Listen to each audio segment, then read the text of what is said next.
বন্ধুরা, ভিডিওটি শুরু করার আগে অবশ্যই আপনাদের কাছে রিকোয়েস্ট করে বলবো, ভিডিওটিকে কেউ খারাপ কাজে খারাপ উদ্দেশ্যে ব্যবহার করবেন না। বিপদে পড়ার আগে আপনি কিন্তু আপনার এই সেটিংসটি অবশ্যই করে নেবেন। এতদিন পর্যন্ত ফোন ব্যবহার করছেন, এতদিন পর্যন্ত এত অ্যাপ্লিকেশন ব্যবহার করছেন, কিন্তু আপনি এই সেটিংসটি এখন আপনার ফোনে করেননি। তো আজকের এই সেটিংসটি অবশ্যই আপনার ফোনে আপনি করবেন, না হলে আপনি কিন্তু ভবিষ্যতে মারাত্মক বিপদের সম্মুখীন হবে, যেই বিপদ থেকে কিন্তু আপনাকে কেউ কোনোদিন উদ্ধার করতে পারবে না। তো কি এই সেটিংসটি চলুন দেখাই দিচ্ছি। প্রথমত আমরা সেটিংসটিকে করার জন্য চলে যাব প্লে স্টোরে। প্লে স্টোরে চলে যাবেন। প্লে স্টোরে চলে যাওয়ার পর এখান থেকে জাস্ট একটি আইকন দেখতে পারবেন, আপনি এই আইকনে ক্লিক করবেন। আইকনে ক্লিক করার পর এখানে পেয়ে যাবেন ম্যানেজ অ্যাপ অ্যান্ড ডিভাইস, আপনারা এটার উপর ক্লিক করবেন। ক্লিক করার পর এখানে পেয়ে যাবেন ম্যানেজ, আপনারা এই ম্যানেজের উপর ক্লিক করবেন। দেখুন এখান থেকে আমরা ইনস্টলেড একটি অপশন পেয়ে যাবো। আমরা এখান থেকে কি করব, আনইনস্টলেড নামের একটি অপশন আছে, এই নট ইনস্টলেড, আমরা এটার উপর সিলেক্ট করে নিব।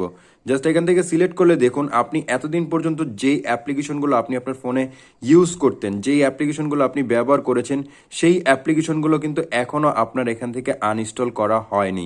আমি যদি একটু ব্যাকে চলে আসি, তারপর মেনু বার থেকে আপনাদের দেখাই, দেখুন এখান থেকে যে অ্যাপ্লিকেশনগুলো আপনি দেখতে পাচ্ছেন, এই অ্যাপ্লিকেশনগুলো কিন্তু আপনি প্লে স্টোরের এই জায়গা থেকে কখনোই আনইনস্টল করেননি। অর্থাৎ আপনি যখন আপনার ফোন থেকে অ্যাপ্লিকেশনটিকে আনইনস্টল করে দেন, আপনার অ্যাপ্লিকেশনটি কিন্তু প্রপার ওয়েতে আনইনস্টল হয় না, যার কারণে কিন্তু আপনাদের ফোনে ক্র্যাশ ফাইল তৈরি হয় এবং আপনাদের ফোনে ছোট ছোট ভাইরাস অ্যাটাক করে এবং আপনাদের ফোন কিন্তু অনেক বেশি স্লো এবং হ্যাং করে। তো আপনি জাস্ট এই যে নট ইনস্টলের যে অপশনটি আছে সেটা সিলেক্ট করবেন। সিলেক্ট করার পরে প্রপার ওয়েতে কিভাবে আপনি অ্যাপটিকে আনইনস্টল করবেন, এটা করার জন্য জাস্ট এখান থেকে মার্ক করবেন। এখান থেকে জাস্ট আমি এখানে কিছু সংখ্যক অ্যাপ আমি মার্ক করে দিব। আপনাদের যে অ্যাপ্লিকেশনগুলো আনইনস্টল করা প্রয়োজন, সেই অ্যাপ্লিকেশনগুলো জাস্ট আপনারা এখান থেকে মার্ক করে দিবেন। আমি সম্পূর্ণ করলে ভিডিওটি লং হয়ে যাবে, তো আমি জাস্ট এখান থেকে কী করব, উপরে একটি ক্রস আইকন দেখতে পারবো, আমি এটার উপর ক্লিক করব এবং এখান থেকে আমি রিমুভে ক্লিক করে দিব। যখন আমি রিমুভে ক্লিক করবো, এটা কিন্তু অটোমেটিকলি এখান থেকে রিমুভ হয়ে যাবে এবং আমার ফোনে কিন্তু ওই অ্যাপ্লিকেশন আর কোনো অস্তিত্ব থাকবে না। তো এই কাজটা যদি আপনি করেন তাহলে কি হবে, আপনার ফোন থেকে কখনোই আর ক্র্যাশ ফাইল জমা হবে না, ছোট ছোট ভাইরাস অ্যাড হবে না এবং আপনার ফোন কিন্তু প্রোটেক্ট থাকবে এবং কখনো আর আপনার ফোন হ্যাং অথবা গরম হয়ে যাবে না। তো এরপর চলুন দ্বিতীয় সেটিংসটি দেখাই দিচ্ছি। দ্বিতীয় সেটিংসটি কিন্তু আপনাদের জন্য আরও বেশি ইম্পর্টেন্ট সেটিংস, এটা অবশ্যই মনোযোগ দিয়ে দেখবেন। আমরা প্রত্যেকে অ্যান্ড্রয়েড ফোন ব্যবহার করি এবং অ্যান্ড্রয়েড ফোন ব্যবহার করার পাশাপাশি কিন্তু আমরা বিভিন্ন ধরনের অ্যাপ্লিকেশন প্রতিনিয়ত ব্যবহার করে যাচ্ছি, কিন্তু আমরা জানি না যে আমাদের এই অ্যাপ্লিকেশনগুলো আমাদের ফোনের সকল ডেটা হ্যাক করে নেয় এবং আমাদের সকল ইম্পর্টেন্ট প্রাইভেসিগুলো কিন্তু তারা দেখে নিচ্ছে।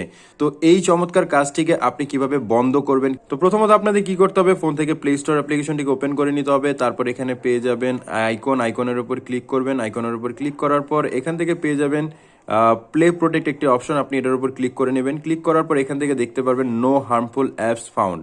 এখান থেকে দেখুন আমি 89টা অ্যাপ্লিকেশন ডাউনলোড করে নিয়েছি এবং 89 অ্যাপ্লিকেশনের মধ্যে আমার কিন্তু নো হার্মফুল অ্যাপস ফাউন্ড দেখাচ্ছে। তো আপনারা এখানে সিম্পলি স্ক্যানের উপর ক্লিক করবেন।